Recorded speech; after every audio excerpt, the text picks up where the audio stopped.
Hello, beautiful creatives. This is another really spontaneous video that I'm just sitting down and I'm again, looking at art supplies that I just have not made friends with and that I don't use. And I was so excited to get these Kuretake Gansai Tambi watercolors back. I don't know if it was last year. I think it was last year. Not this past Christmas, the Christmas before. I purchased these for myself with a gift card. And I just never really made friends with them. I did a couple of demos for you guys with them. They came out a little shiny. I was applying them too thickly, I guess. So I've had this David Hockney book for quite a while now, sitting in my studio. And I pulled it out, oh gosh, last week, I think. And I was thinking, wow, I really need to take another look at this. And so I thought I would flip through this sketchbook. As I'm flipping through this, I'm not thinking I feel like doing an actual copy of one of these. I just feel like using one as a leaping off point. Just a way to be inspired. I love David Hockney's mark making. So I got out this little tiny journal and I thought that I would flip through here a little bit and just see like this, just these trees on the side. I'm not sure what I'm going to do, but it's going to be play. It's not going to be anything that I take too seriously. I've been working really hard on my Oracle deck for my patrons. I've been painting every day with these. So I felt like I had another one of these that I was going to get started. I was actually going to work on the Beaver Moon one today, and I just didn't have it in me to work that hard. So this is my full moon oracle cards based on the names of the full moons, the traditional names of the full moons. And you can find out more about these on Patreon. But for now, I'm just going to open this little sketchbook and play with some of my Gansai, some of my Kuretake watercolors and see what happens.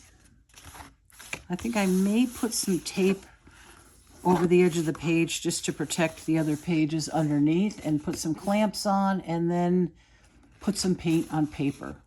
Just a relaxing session to sort of get my mind off of things. I think these sessions are the most fun anyways. So I'm feeling kind of drawn to the mark making he did in this painting. I like the spaciousness of the field. I might try to do this as two separate paintings, or should I try to do it as one? I think maybe I'll try to do it as one. I don't feel like I'm going to follow it, but let's see what happens. Let's just see what I come up with. And it's just going to be a fun way to re-explore these paints and see if maybe I do like them more than I thought I did. I may regret that I didn't draw this out a little bit.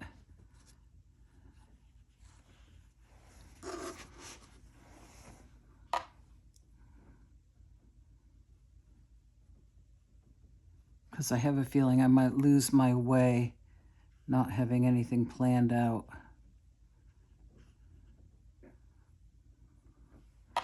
I don't think I'm going to go with those colors, or do I want to?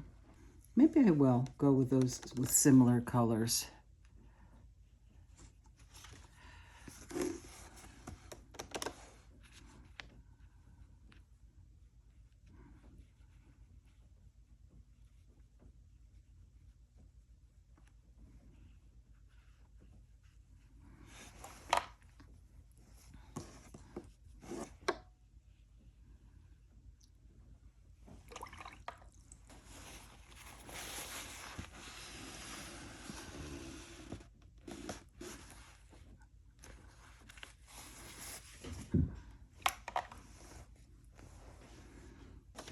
I can't quite read what this color says. There's indigo. It looks like a Payne's gray to me. says something grade deep, but I can't read it.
dropping some water in here to see if I can get some interesting blooms going on.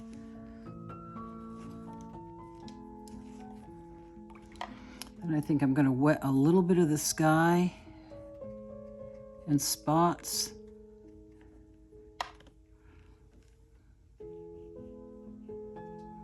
And drop some color in there.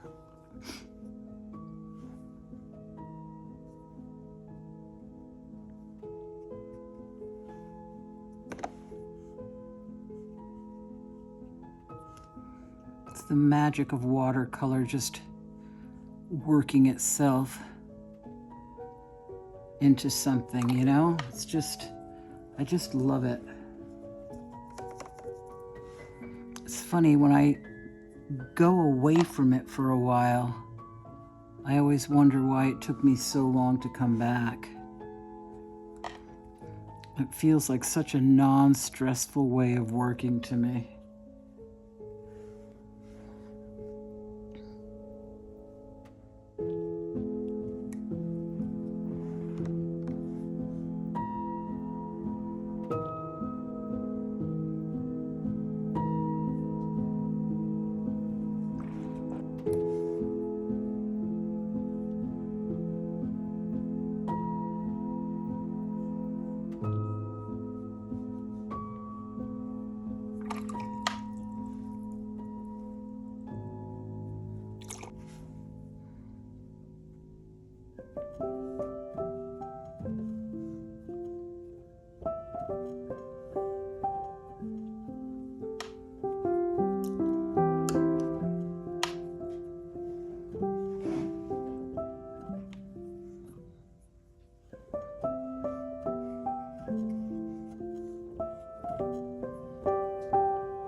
Okay, I think I'm going to let what I have down here dry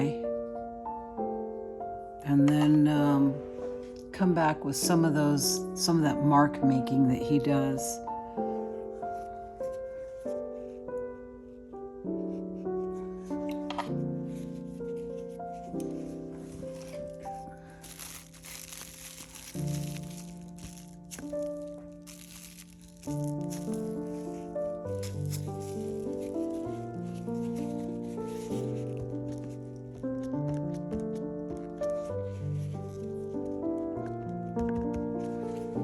I actually didn't really get any blooms in there.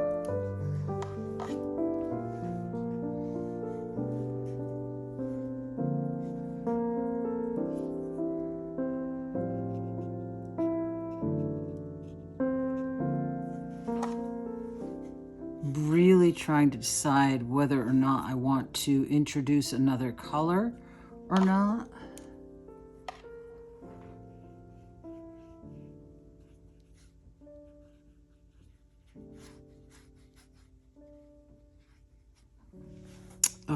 Because a lot of you will know that if you've watched my channel for a while, that Payne's Gray and Burnt Sienna is a favorite color combination of mine. But I'm not sure if I want to do that for my mark making or want to keep it the same color.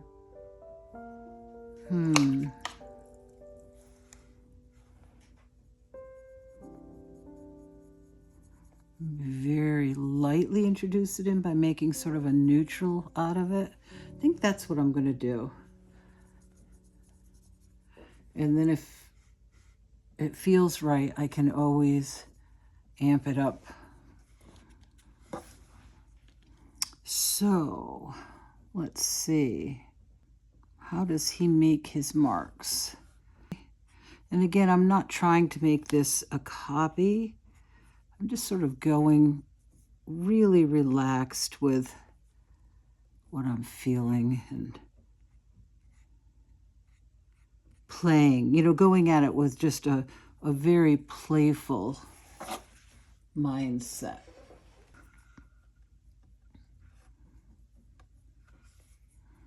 This brush is the Princeton Neptune Never 4. It's a rigger.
See if we can turn some of these into like cattails with a wider top and a skinnier bottom.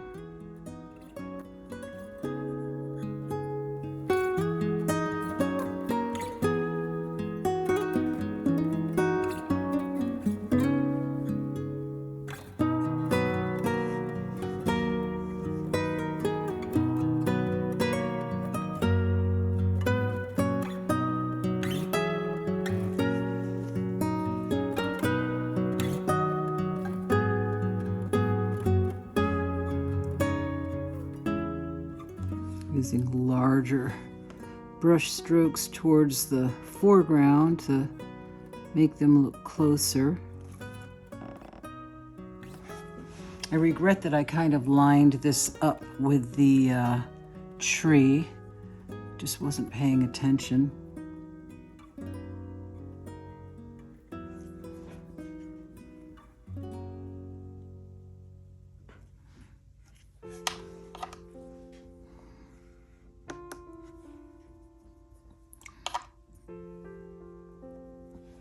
I'm actually liking the paint more than I thought I would. It's so funny how that happens so often because, you know, I put an art material away for quite a while and then find that I really enjoyed it. when I took it back out and it was something that I really thought I disliked. That just really makes me, sort of reinforces my thinking that really shouldn't throw out art supplies, because you never know when you might want to return to that thing that you thought you didn't like.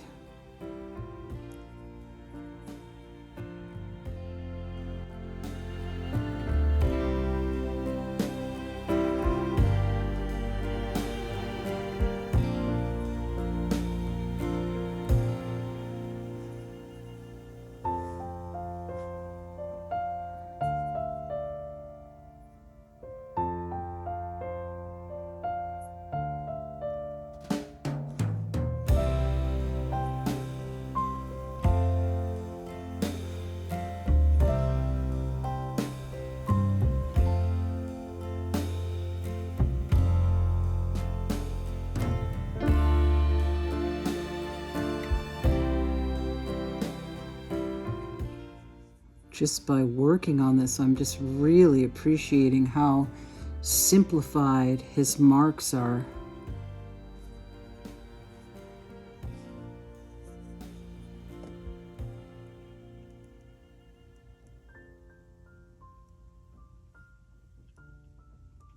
Of course, I'm putting in way more berries than he did, so I should stop myself. Marks like that are really fun to make. It's really easy to get carried away with them. There's thicker grass strokes here. He actually even has some that are outlined.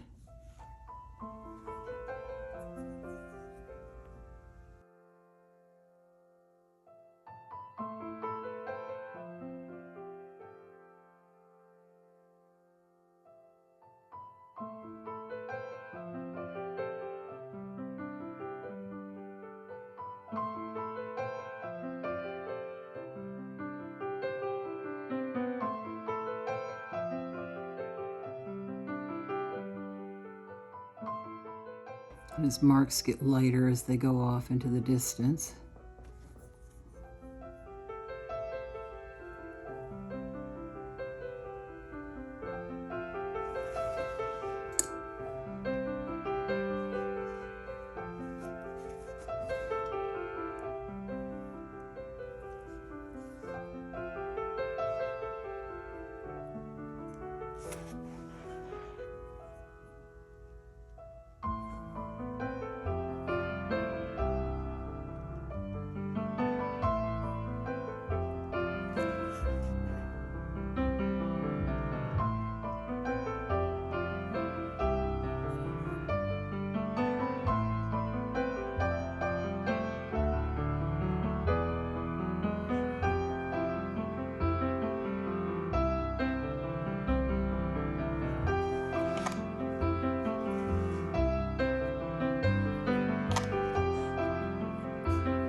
Okay, I think I'm gonna leave it there. I do, like I said, I regret that I had that above that. If it was an acrylic, I would redo that. But just a lesson for me in simplifying and not overworking something, which makes me think I should put the brush down as I'm getting fiddly here.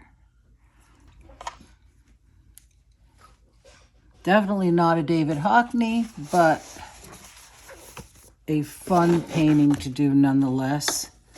And, you know, I enjoyed working with these. So there you go. I changed my mind about not liking them. Just so funny how that happens.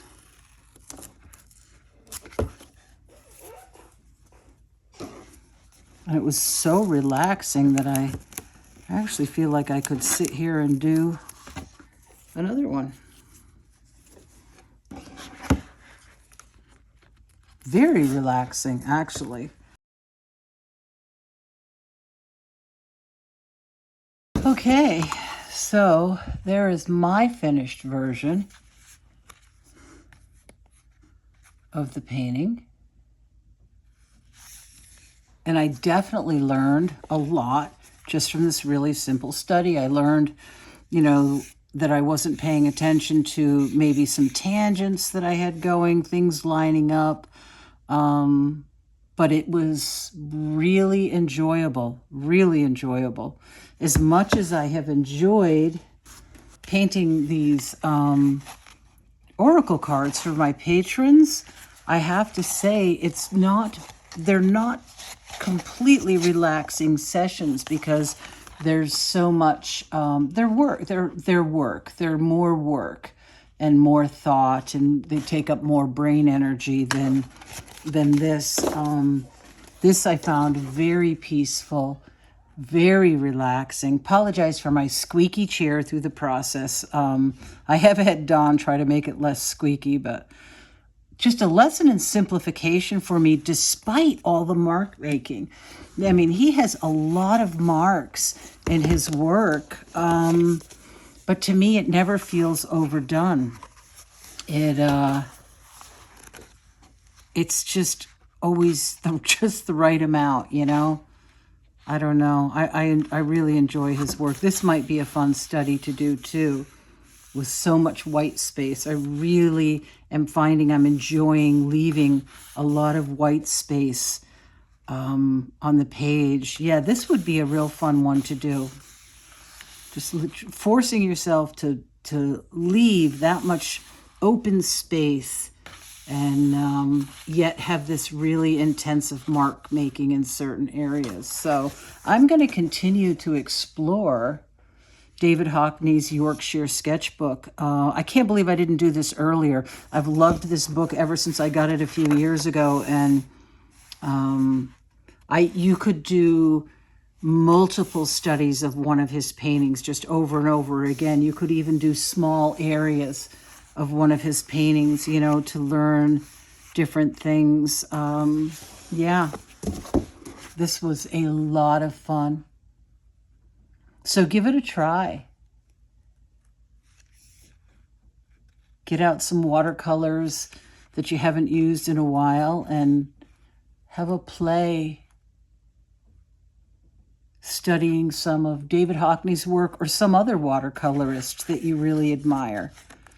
What I like to do is I always like to put a note at the bottom of my sketchbook page, who has inspired me. So what I'll probably write is David Hockney, a Yorkshire Sketchbook on here, and then date it. Lots of fun, and I'm so glad I got these out because I really liked them. I'm gonna definitely do more of these. Okay, guys, thanks for cheering me up. This little session cheered me up, and I hadn't planned on filming a YouTube video today, so this worked out really well, and I hope you enjoyed it. I will talk to you in the next video. God bless you guys. Have a great creative week. Bye.